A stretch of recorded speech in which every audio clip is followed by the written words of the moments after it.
Flint, Michigan. It's been in the news a lot lately because, as we've all learned, for at least 18 months now, the people of Flint have been subjected to basically poisoned water. It's resulted from a changeover from a clean water system in Detroit to the Flint River, very polluted, and the lack of treatment of the water, leading to corrosion, lead, and other toxins in their water. It's a disaster. But Flint's problems go back a lot further than 18 months. Flint was like a lot of mid-America boom towns back in the day.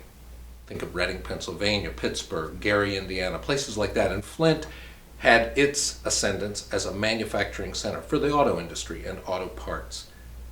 Flint more or less peaked in the late 60s and early 70s and started to see decline as we entered the 1980s. GM shuttered factories, and other problems resulted soon after that.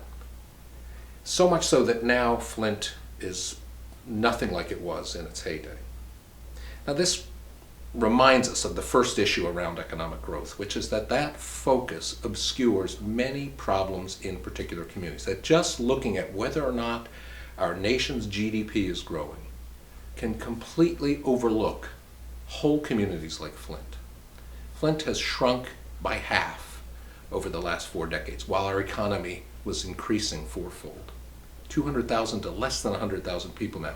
Even more incredibly, they've gone from almost 80,000 manufacturing jobs at their peak just a generation or so ago to 8,000, a 90% decline. And as a result, Flint has a median income that is less than half of the state of Michigan. So one of our first problems is when we focus solely on growth, we aggregate the good and we neglect the serious problems that happen locally in cities and communities.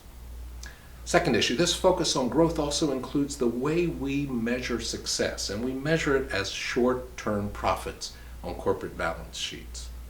This idea of short-term growth and profits over long-term investment has become so commonplace that it's not only an issue in the corporate world, but that's begun to be the approach that many state and local governments have taken as well. So in Flint, we saw a complete disinvestment.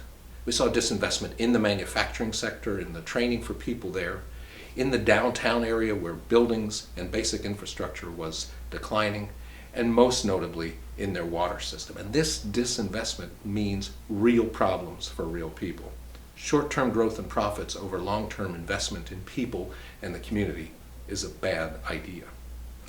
Lastly, the whole approach to economic growth overlooks the well-being of people and the environment. In Flint, we have essentially an economy of collateral damage. When you neglect basic infrastructure, when you switch fundamental services like the water in order just to save money, you get what we've done. Externalities that are costing human lives. We've externalized the public health in Flint, externalized the basic water safety, and externalized even the well-being of children who are now seeing lead levels off the charts.